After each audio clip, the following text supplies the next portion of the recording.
जय शिवराय मित्रांनो, शंभू शौर्य गाथेच्या या भागाला आपण नाव दिले आहे झुंज, झुंज आणि फक्त झुंज।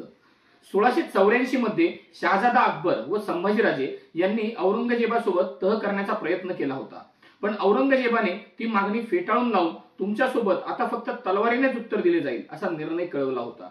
औरंगजेबाचे मुघली सरदार स्वराज्यामध्ये चौफेर स्वारी करत होते। काहीही झाले तरी औरंगजेबाला दक्षिण प्रांतात आता संपूर्ण निर्णायक विजय मिळवून संपूर्ण दक्षिण काबीज करायचा होता। साम दाम दंडभेद मधील त्याचे सर्वात आवडते अस्त्र म्हणजे दाम देणे, समोरच्याला विकत घेऊन फितुरी करण्यास प्रोत्साहित करणे हे त्याने आता बाहेर काढले होते। मराठा सैन्यातील सरदारांना मनसबी व मानमरातब देण्याचा महापूर औरंगजेबाने आणला होता। एकीकडे फोडाफोडी व एकीकडे चौफेर वेगाने हल्ले असा दुहेरी लढा मुघलांनी आता सुरू केला होता। पण स्वाभिमानी मराठ्यांचे सैन्य सुद्धा मोगली ठाण्यांवर धडका मारत होते। रात्री बेरात्री अचानक हल्ला करून मोगली सैन्यास हैराण करून सोडत होते। जानेवारी 1685 मध्ये पारनेर या नगर जिल्ह्यातील मोगली ठाण्यावर मराठ्यांनी मध्यरात्री अचानक हल्ला केला, तर शिवनेरी व संगमनेर जवळ मराठा सैनिक फिरत असल्याची बातमी समजताच मोगल सैन्याने मराठ्यांवर हल्ला केला। पुणे, शिरवळ, नवला कुंभरे येथे मराठी सैन्याविरुद्ध मोगल सैन्य झुंजत होते। नाशिक भागात मराठा सैन्याने रात्री बेरात्री गस्त चालू ठेवली होती। परिंड्याच्या परिसरात संभाजीराजांचे सैन्य धुमाकूळ घालत होते। आता आपण पाहूयात रायगड जवळच्या मोगली सैन्याच्या हालचाली। 15 जानेवारी 1685 या सुमारास गाझीउद्दीन खान बहादूर या रायगडच्या पायथ्याशी आला। त्याने पायथ्याशी एक वाडी जाळली। मराठ्यांचे अनेक अधिकारी व सैनिक त्याने मारले। कवी कलशाने सैन्य पाठवून प्रतिकार करण्याचा प्रयत्न केला। मोगली सैन्याने बरेच लोक व बायका मुलांना कैद केले, गुरेढोरे जप्त केली, निजामपूर जवळ जाळपोळ केली। या काळात संभाजीराजे पाचाडात होते। मोगली सैन्य तिकडे येत आहे हे समजल्यावर ते रायगड किल्ल्यावर गेले। रायगडच्या पायथ्याशी पाचाड जवळ 4 कोसांच्या अंतरावर गाझीउद्दीन खानाचा डेरा होता। स्वराज्याची 15,000ची फौज घेऊन हंबीरराव मोहिते व रूपाजी भोसले हे मोगली सैन्यावर तुटून पडले। दोन्ही बाजूंनी जोरदार लढाई झाली। मोगलांना भरपूर लूट मिळाली व ते कोतळागडाकडे निघून गेले। गाझीउद्दीन खानाला त्याच्या या कामगिरीबद्दल फिरोज जंग हा किताब देण्यात आला। 1685 मध्ये मराठ्यांनी इंग्रजांची धरणगावची वखार देखील लुटली। बादशाह जेव्हा विजापूरला गेला होता तेव्हा इकडे संभाजीराजे व हंबीरराव मोहिते यांनी वराड व खानदेश या प्रदेशातील मोगलांच्या आधिपत्याखालील गावेच्या गावे लुटली व उद्ध्वस्त केली।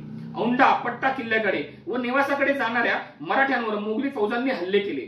फेब्रुवारी व मार्च 1685च्या काळात मोगली सैन्य व मराठ्यांमध्ये सतत चकमकी सुरू होत्या व त्यात स्वतः संभाजीराजे व सरसेनापती हंबीरराव मोहिते मराठा सैन्याचे नेतृत्व करत होते। ऑक्टोबर नोव्हेंबर 1685 या सुमारास शिरवळ जवळ प्रचंडगड, भोरच्या जवळ रोहिडा किल्ला यांच्या आसपास मोगल मराठा संघर्ष सुरू होता। मोगलांचे सैन्य कोल्हापूर, पन्हाळा, मिरज भागात फिरत होते, जाळपोळ व लुटालूट करत होते। काही ऐतिहासिक साधनांमध्ये असे लिहिलेले उल्लेख आढळतात की 1686 मध्ये संभाजीराजांनी पुन्हा एकदा म्हैसूरवर आक्रमण केले होते, परंतु चिक्कदेवरायाचा पूर्ण समूह नाश करण्याच्या आधीच औरंगजेब पन्हाळ्याकडे येण्याची शक्यता निर्माण झाल्याने राजे पुन्हा मागे फिरले। कारवारचा किल्ला संवदेकर देसाई यांच्याकडे होता, तो मोगलांनी घेतला। तिकडे मोगलांचा अंमल सुरू झाला। गोव्यातील सर्व देसाई आता संभाजीराजांच्या विरुद्ध झाले। कुडाळचे खेम सावंत, राम दळवी, रुद्राची राणे संभाजीराजांच्या विरुद्ध बंड करून 18 फेब्रुवारी 1685 सुमारास आपली कुटुंबे पोर्तुगीजांच्या आश्रयास घेऊन गेले। बंडखोर सावंतांनी संभाजीराजांच्या गोव्यातील प्रदेशाचे अतोनात नुकसान केले। फोंड्याशिवाय संभाजीराजांचा कोठेही अंमल राहिला नाही। 1686 पर्यंत गोव्यातील मराठ्यांची सत्ता जवळजवळ संपुष्टात आली। प्रचंड सैन्यपत्री असूनही केवळ शस्त्रबळाने आपली मोहीम सफल होत नाही हे औरंगजेबाला पुरेपूर समजले होते। त्याने मनसब, लाच देण्याचे व फितुरी करण्यास प्रवृत्ती करण्याचे धोरण अजून बळकट केले। कोल्हापूर, पन्हाळा व सातारा भागात मोगली सैन्य फिरत होते। संपूर्ण महाराष्ट्रात औरंगजेबाने फितुरीचे ब्रह्मास्त्र जोरदार चालवण्यास सुरुवात केली होती। 1681 ते 1683च्या काळात मराठ्यांनी लढवलेले व औरंगजेबाच्या सैन्यास हतबल केलेले व त्या लढ्यामधील मराठ्यांसाठी सर्वोत्तम प्रेरणा ठरलेले साल्हेर व रामशेत सारखे किल्ले त्याने किल्लेदारांना मनसबी देऊन मोगलांच्या ताब्यात घेतले। किती मोठे दुर्दैव म्हणावे मित्रांनो हे। सांगोल्याचा किल्ला देखील मोगलांनी फितुरीने काबीज केला। या काळात मराठ्यांकडून सरसेनापती हंबीरराव मोहिते हे मुघलांवर जोरदार चढाया करत होते। 1687च्या डिसेंबर मध्ये वाईजवळ सर्जा खान व हंबीरराव मोहिते यांच्यामध्ये जोरदार लढाई झाली। मराठे तिथे विजयी झाले, पण दुर्दैवाने हंबीररावांना तोफेचा गोळा लागला व ते धारातीर्थी पडले। छत्रपती शिवाजी महाराजांच्या नंतर छत्रपती संभाजी महाराजांच्या आयुष्यातील सर्वात मोठा आधारवड इथे हरपला मित्रांनो। अशा प्रकारे 1684 ते 1687 या काळात शंभूराजांच्या व मराठ्यांच्या नशिबात होती ती फक्त आणि फक्त झुंज झुंज आणि झुंज। काही ठिकाणी मराठे दटून लढत होते तर मनातून हरलेले व काही स्वार्थी सरदार बाजूला हटून स्वराज्याशी गद्दारी करून स्वतःच्या पदरात जे मिळेल ते पाडून घेत होते।